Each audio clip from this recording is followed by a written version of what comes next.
Once that's all blended out, I'm using soft focus to set underneath the eyes really quickly before any of the concealer settles into any fine lines of mine. And then I also like to put it in areas where I get oily. So it's usually around my nose and then a little bit in between my brows. My hair was getting so annoying. It was very annoying, but that's what happens when I have straight hair. Then I'm using this Fit Me Maybelline powder all over my face. This is going to be really, really perfect for me before I put any kind of bronzer or blush or any kind of like highlight, because it's going to have a softer foundation to make the powders on top blend better. Because if I just put it with the foundation underneath without setting it, it would look really blotchy. Now I'm using the Benefit Stay Don't Stray eyeshadow primer. This I'm mostly using for the color because I could have used the eyeshadows without it. I just really want it to stick out more.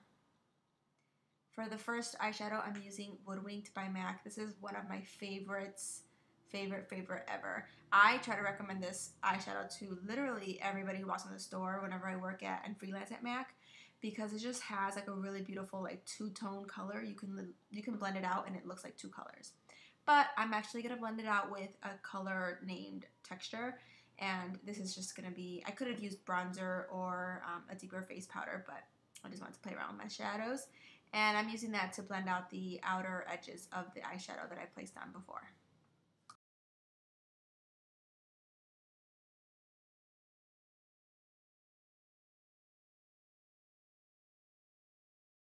Just to get a little bit more shine, I'm spraying my brush and dipping it in Woodwinked again, and it just has this like beautiful metallic kind of foil look. It's so pretty, and I love doing this with this particular eyeshadow. Now I wanted to just kind of finish my brows because I felt they looked super, well they do. They looked really dry and ashy and covered with foundation. So I quickly went over it with some powder. And then, whoa, my pen from Physicians Formula. If I had to do this look again, I wouldn't have used a pen because the pen did pick up some of the Woodwinked eyeshadow and then spread it a little bit, so it did make it less opaque. I did have to put 2 layers eventually, but I would next time use some kind of cream eyeliner.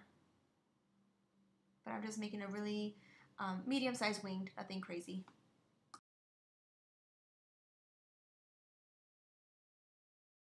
They definitely were not even. I was so close to getting those panda eyes where you just keep going and going until you turn into panda eyes. But it doesn't really matter. Just like face your lover with one direction of your face and then it looks perfect.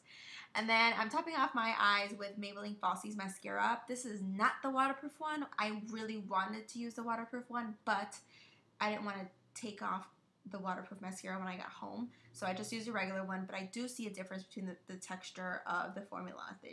The waterproof one just kind of, I don't know, it just like clumps better. Then I'm using a little bit of Handwriten eyeshadow by MAC just on the lower lash line, and I'm trying to focus it more on the outer like 2/3 of the eye so that it doesn't completely close in my eye.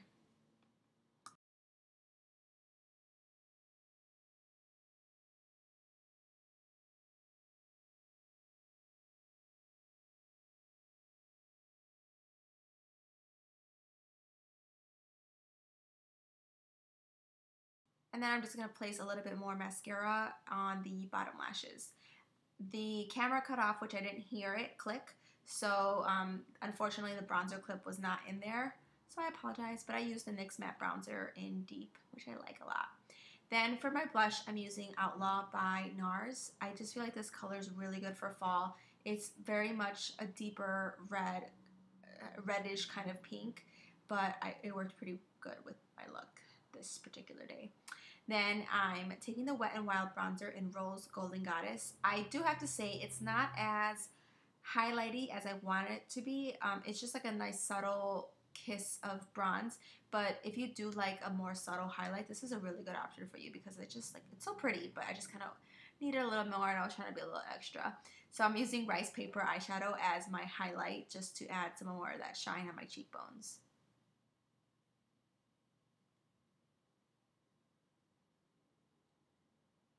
Then I'm using, because I felt like my contour was not as sharp as I needed it to be, I'm using my face powder to kind of clean up underneath. not really doing a baking method because I feel like this kind of works just as good.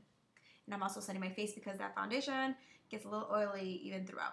So the first lipstick that I was kind of gung-ho on, I could not wait to wear, was Armorous by MAC.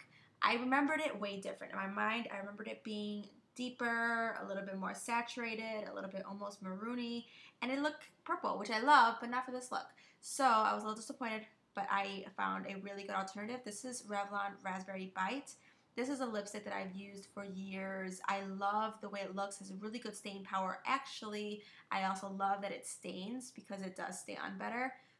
The only thing I will say is that I didn't use a lip liner here, and I didn't need one. It doesn't bleed, but it is slippery. So if your hair gets caught in the wind and then you like move your hair, it drags all the lipstick against your cheek. Just know that this will do that. But if you have your hair up or it's a really good gloomy day, then don't worry about it. I did need to put a little bit more highlight. This is Superb by MAC. I'm just putting that on the very like tall or high points of my eyeball, and also adding some more highlight because I just felt like it wasn't enough. And because the lipstick was pretty dramatic and it kind of drowned out the rest of my face, I just needed to put more blush. So I'm putting more of the Outlaw on my cheeks just to add some more pinks and reddish hues into the look. And then I'm setting it off with the L'Oreal did I misspell that? No, finishing spray. And this feels really good. I like the way it feels. I don't really feel any difference, I'll be honest, but I feel like I really like it. I was really kind of bummed though because it did spray all over my freaking hair, and I just spent all my time doing my hair, which was kind of annoying. So yeah, that's the finished look. I really enjoyed wearing this. It made me feel really pretty, but also didn't feel too done up where it was inappropriate. I hope you guys liked it, and I'll see you guys in the next video. Bye guys!